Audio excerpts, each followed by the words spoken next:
Hello, യങ്ങാസ് media വേൾഡിലേക്ക് എല്ലാവർക്കും സ്വാഗതം. ഇന്ന് ഞാൻ ചെയ്യാൻ പോകുന്ന വീഡിയോ എൻ്റെ പറമ്പിലുള്ള കൊച്ചു കൊച്ചു തോട്ടങ്ങളും കാര്യങ്ങളും ഒക്കെയാണ് കാണിക്കുന്നത്. എല്ലാവരും വീഡിയോ കണ്ട് സപ്പോർട്ട് ചെയ്യണം. എന്നത്തെയും പോലെ രാവിലെ ചോറ് വെക്കാൻ ഇറങ്ങുവാണ്. നിറയെ തൊണ്ടും മടലും ഒക്കെ ഉണ്ട്. അതുകൊണ്ട് ഞാൻ മഴ മാറിയ പിന്നെ എല്ലാം വെളിയിലിട്ടാണ് വെക്കുന്നത്. വെള്ളം തിളപ്പിക്കുന്നതും ചോറ് വെക്കുന്നതും. വായോ, എൻ്റെ ചെറിയൊരു തോട്ടം കാണിക്കാം. എൻ്റെ ചെറിയ അടുക്കളത്തോട്ടമാണ്.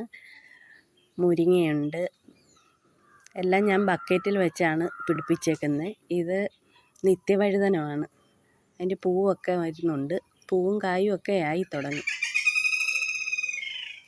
ഇവിടെ നിറയെ കിളികളെ ചിലയ്ക്കുന്നത് കേട്ടോ.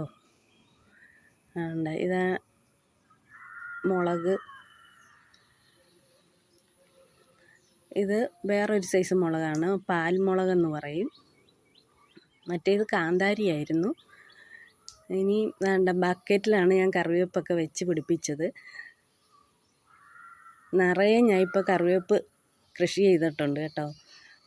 നിറയെ വെള്ളമൊക്കെ ഒഴിച്ച് ചാണകമൊക്കെ കലക്കി ഒഴിച്ച് ഇപ്പം നിറയെ എനിക്ക് കറിവേപ്പുണ്ട്. ഈ മുളക് കണ്ട, ഇത് ഇപ്പം പിടിച്ചതാണ്. തനിയെ മുളച്ച് വന്ന മുളകാണ്. നിറയെ പിടിച്ചിട്ടുണ്ട്. പിന്നെ ഇതാണ്ട് പപ്പായ തൈ. ഇനിയും ഇതാണ് പാവലിൻ്റെ തൈ പടർന്നു തുടങ്ങി. പാവലും എല്ലാം തനിയെ കിളിച്ചതാണ്. നിറയെ മുളകിൻ്റെ തൈയും എല്ലാം ചുവട്ടി കിളിച്ച് നിൽപ്പുണ്ട്. കറിവേപ്പും മുളകും തൈയും എല്ലാം എനിക്കിപ്പോൾ ഇഷ്ടം പോലെ പിടിച്ചിട്ടുണ്ട്. ഇനി എൻ്റെ സ്റ്റാർ പുളി കാണിക്കാം. വായോ, സ്റ്റാർ പുളിയിലും നിറയെ പിടിച്ചിട്ടുണ്ട്. നല്ല ഭംഗിയാണ് കാണാൻ. നിറയെ തുരുതുരാന്ന് പിടിച്ചിട്ടുണ്ട്. എല്ലാ വർഷവും നിറയെ പിടിക്കുക. എല്ലാ വർഷവും ഇല്ല, എപ്പോഴും പിടിച്ചുകൊണ്ടിരിക്കുക. അതേല്ലേ, എപ്പോഴും കാ കാണും. ഹൈബ്രിഡ് തൈയാണ് മേടിച്ച് വെച്ചത്. ഞാൻ ബക്കറ്റിൽ വെച്ചാണ് പിടിപ്പിച്ചേക്കുന്നത്. എന്ത് ഭംഗിയാണ് കാണാൻ പറ്റുന്നുണ്ടോ? നല്ല ഭംഗിയാണ് കാണാൻ. തുരുതുരാന്ന് നിൽക്കുന്നു. പൂവും കായും എല്ലാം കൂടെ. ഞാൻ പ്രത്യേകിച്ച് വളമൊന്നുമില്ല, ചാണകമാണ് കലക്കി ഒഴിക്കുന്നത്. പച്ചച്ചാണകം കിട്ടുന്ന എടുത്ത് ഞാൻ കലക്കി ഒഴിക്കും. അതാണ് വളം. നിറയെ പിടിച്ചിട്ടുണ്ട്. നല്ല മധുരമാണ്. മഴ സമയത്ത് പക്ഷേ ഇതിൻ്റെ കായ്ക്കൊരു ചവർപ്പുണ്ട്. കണ്ട, നിറയെ തുരുതുരാന്ന് കുഞ്ഞി കായ്കൾ വന്നിട്ടുണ്ട്. കാണാൻ നല്ല ഭംഗിയാണ്. എനിക്ക് ഏറ്റവും ഇഷ്ടമുള്ളതാണ് ഇത് സ്റ്റാർ പുളി. ഞാൻ അതുകൊണ്ടാണ് ഇത് വെച്ച് പിടിപ്പിച്ചേക്കുന്നത്. ഇനി ലൗലോലിക്ക കാണിച്ചു തരാവേ. ലൗലോലി ഞാനെല്ലാം വെട്ടിക്കളഞ്ഞു. കുറച്ചേ ഉള്ളൂ.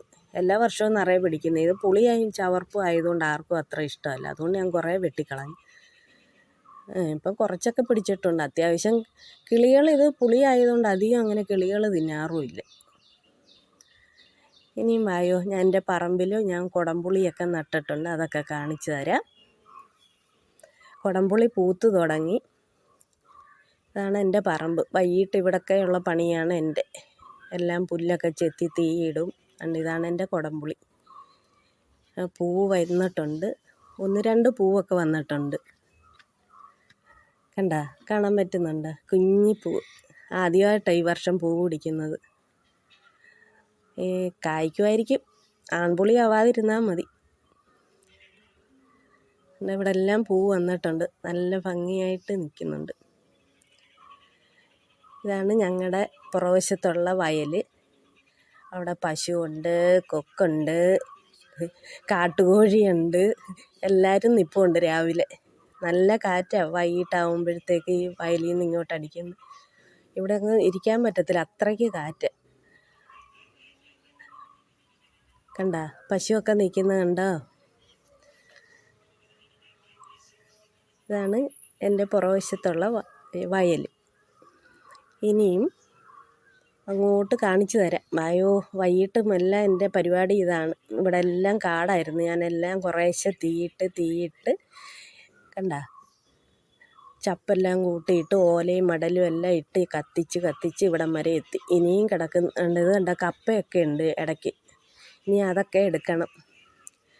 അതുകൊണ്ട് അങ്ങോട്ടങ്ങും തീയിട്ടില്ല, കപ്പയൊക്കെ ഉള്ളതുകൊണ്ട്. എല്ലാം കാട് കയറി കിടക്കുക. വള്ളിയും തേങ്ങായും എല്ലാം വീണ് കിളിച്ച് എല്ലാം തീയിട്ട് ഇവിടം വരെ എത്തി. ഇനിയും ബാക്കി അത്രയും കൂടെ ഉണ്ട്. എന്നും വൈകിട്ട് ചായ ഇട്ടതിന് ശേഷമുള്ള എൻ്റെ കലാപരിപാടിയാണ് ഇതൊക്കെ. ഏതാണ്ട് ഒരു തേങ്ങ കിട്ടിയിട്ടുണ്ട്. എനിക്കിങ്ങനെ തേങ്ങ അടർന്ന് വീണ് കിട്ടിക്കൊണ്ടിരിക്കും. ലൈൻ കമ്പിയെ മുട്ടിയാണ് മിക്ക തെങ്ങും നിൽക്കുന്നത്. തേങ്ങയെല്ലാം അങ്ങനെ അടർന്ന് വീണങ്ങ് പോവുകയാണ്. ചിലതൊക്കെ കിട്ടും, ചിലതൊക്കെ നാട്ടുകാർ കൊണ്ടുപോകും.